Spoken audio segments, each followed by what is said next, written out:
കട്ടപ്പന ഇരട്ട കൊലപാതകത്തിൽ കുഞ്ഞിനെ കൊലപ്പെടുത്തി കുഴിച്ചിട്ടത് വിജയന്റെ പഴയ വീട്ടിലെ പശുത്തൊഴുത്തിൽ.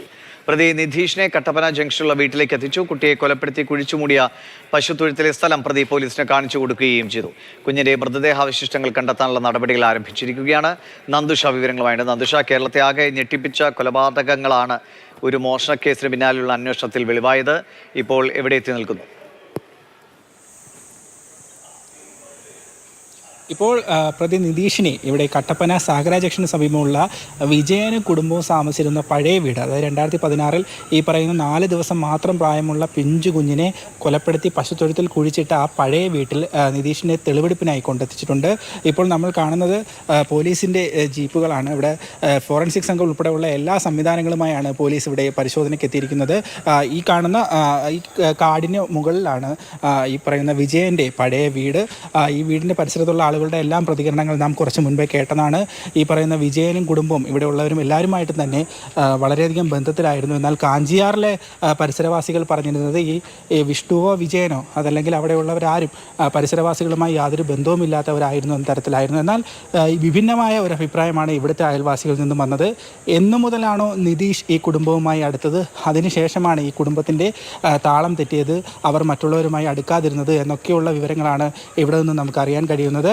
ഏതായാലും നിധീഷ് ഈ കുടുംബവുമായി ബന്ധം സ്ഥാപിക്കുകയും തുടർന്ന് ഈ വിജയൻ്റെ മകൾ പ്രഗ്നൻ്റ് ആവുകയും ചെയ്തതോടെയാണ് ഈ കുടുംബം പുറലോകവുമായി ഉള്ള ബന്ധമെല്ലാം ഉപേക്ഷിച്ചത്. ഇപ്പോൾ നിലവിൽ നിധീഷുമായി പോലീസ് സംഘം പശുത്തൊഴുത്തിൽ ആണ്.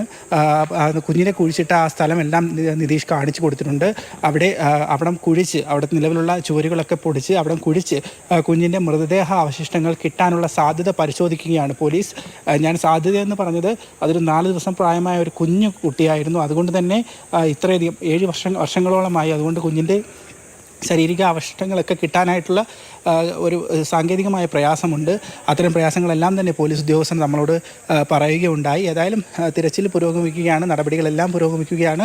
ശാസ്ത്രീയമായ പരിശോധനകൾക്ക് ശേഷമായിരിക്കും ഈ കേസിൻ്റെ ഒരു പൂർണ്ണ ചിത്രം പുറത്തു വരുന്നതെന്ന് നമുക്ക് പറയാൻ സാധിക്കും. കാഞ്ചിയാറിലെ വീട്ടിൽ വിജയനെ 4 അടിയോളം താഴ്ചയുള്ള കുഴിയിൽ ഒടിച്ച് മടക്കി ഇരുത്തിയ നിലയിലായിരുന്നു വിജയൻ്റെ മൃതദേഹം കണ്ടെത്തിയത്. ഒരു പാൻറ്റും ഷർട്ടും മാത്രമായിരുന്നു, അതിനുള്ളിൽ അസ്ഥി കഷ്ണങ്ങൾ മാത്രമായിരുന്നു ഉണ്ടായിരുന്നത്. ആ അസ്ഥി കഷ്ണങ്ങൾ പോലീസ് പുറത്തെടുത്തു. രാസപരിശോധന അടക്കമുള്ള നടപടിക്രമങ്ങളുമായി പോലീസ് മുന്നോട്ട് പോകുമെന്നാണ് അറിയിച്ചിട്ടുള്ളത്. അതിനുശേഷമാണ് ഈ പറയുന്ന കട്ടപ്പനയിലെ സാഗര ജംഗ്ഷന് സമീപമുള്ള വിജയൻ്റെ പഴയ വീട്ടിലേക്ക് എത്തിയത്. ഇവിടെ ഇവർ വർഷങ്ങളായി താമസിച്ചു. ഇവിടെ ഏതാണ്ട് 4 ഏക്കറോളം സ്ഥലമാണ് ഈ കുടുംബത്തിനുള്ളത്. അതിനുശേഷം ഇവിടെ നിന്ന് 98 ലക്ഷം രൂപയ്ക്ക് ഈ സ്ഥലം 7 വർഷങ്ങൾക്ക് മുമ്പ് ഇവർ വിറ്റിട്ട് മറ്റുള്ള വാടക വീടുകളിലേക്ക് പോവുകയായിരുന്നു. കാഞ്ചിയാറിലേക്ക് ഇവർ സ്ഥലം മാറി എത്തിയിട്ട് വെറും 5 മാസങ്ങൾ മാത്രമേ ആകുന്നുള്ളൂ. അതിനിടയിലാണ് വിജയൻ കൊല്ലപ്പെടുന്നത്. വിജയനെ കൊലപ്പെടുത്തിയതിനകത്ത് ഭാര്യ സുമയ്ക്കും മകൻ വിഷ്ണുവിനും ഒപ്പം നിധീഷിനും കൃത്യമായ പങ്കുണ്ട്. ഇവിടെ കുഞ്ഞിനെ കൊലപ്പെടുത്തിയത് വിജയനും നിധീഷും ചേർന്നായിരുന്നു. കുഞ്ഞിനെ കൊലപ്പെടുത്താനായി വിജയൻ ആ പിഞ്ചു കുഞ്ഞിനെ മടിയിലിരുത്തി മുഖത്ത് കൈകൊണ്ട് ശ്വാസം മുട്ടിച്ചായിരുന്നു വിജയൻ ആ പിഞ്ചു കുഞ്ഞിനെ കൊലപ്പെടുത്തിയത്. ഒപ്പം നിധീഷും ഇതിനെല്ലാം കൂട്ടാളിയായി ഒപ്പം ഉണ്ടായിരുന്നു. ഈ വിവരങ്ങളെല്ലാം പുറത്തു വരുന്ന ആദ്യഘട്ടത്തിൽ നിധീഷ് ഈ പിഞ്ചു കുഞ്ഞിനെ ഗന്ധർവന് ബലി കൊടുത്തു എന്ന തരത്തിലായിരുന്നു പ്രചരണം വന്നത്. പോലീസിൻ്റെ ഭാഗത്തു നിന്നും നിധീഷ് പോലീസിന് നൽകിയ മൊഴിയിലുമെല്ലാം അത്തരത്തിലുള്ളൊരു പ്രതികരണമായിരുന്നു വന്നത്. ഈ വിഷ്ണുവിൻ്റെ നിലവിൽ കാഞ്ചിയാറിലെ വീട്ടിൽ നിന്നും കണ്ടെടുത്തിയ 2 സ്ത്രീകൾ, അതായത് വിഷ്ണുവിൻ്റെ അമ്മയും സഹോദരിയും, അതായത് വിജയൻ്റെ ഭാര്യയായിട്ടുള്ള സുമയും മകളും എല്ലാം തന്നെ മാനസിക നില തെറ്റിയ അവസ്ഥയിലാണ് നിലവിലുള്ളത്. അതുകൊണ്ട് തന്നെ കൃത്യമായ വിവരങ്ങളൊന്നും തന്നെ അവരിൽ നിന്നും ലഭ്യമായിട്ടില്ല. പഴുതടച്ച പ്രതികളെ ചോദ്യം ചെയ്യലിലൂടെ മാത്രമാണ് ഈ വിവരങ്ങളെല്ലാം പുറത്തു വന്നത് എന്നത് എടുത്തു പറയേണ്ട കാര്യമാണ്. അല്ലെങ്കിൽ വെറുമൊരു മോഷണ കേസായി മാത്രം ഒതുങ്ങി തീരേണ്ടിയിരുന്ന ഈ കേസിനെ ഇത്ര വലിയൊരു കൊടും ക്രൂരതയുടെ ചുരുളഴിച്ചെടുത്ത കേരള പോലീസിന് തന്നെയാണ് ഈ സമയത്ത് ഒരു വലിയ സല്യൂട്ട് കൊടുക്കേണ്ടത്. കാരണം വളരെ വിപുലമായ പഴുതടച്ച അന്വേഷണവുമായാണ് പോലീസ് ഇപ്പോഴും മുന്നോട്ട് പോയിക്കൊണ്ടിരിക്കുന്നത്. നമുക്കറിയാം, രാവിലെ 9:30 മുതൽ തന്നെ കാഞ്ചിയാറിലെ വീട്ടിലും അതോടൊപ്പം തന്നെ ഇവിടെയും വലിയ പോലീസ് പരിശോധനകളായിരുന്നു നടന്നു വന്നത്. മണിക്കൂറുകൾ നീണ്ട പരിശോധനയ്ക്കൊടുവിൽ വിജയൻ്റെ മൃതദേഹം കണ്ടെത്തി. അതിനുശേഷം ഈ കുഞ്ഞിൻ്റെ മൃതദേഹം തേടി പോലീസ് സംഘം ഇവിടെ എത്തിയിരിക്കുകയാണ്. നിധീഷ് കൃത്യമായി സ്ഥലം കാണിച്ചു കൊടുത്തിട്ടുണ്ട്.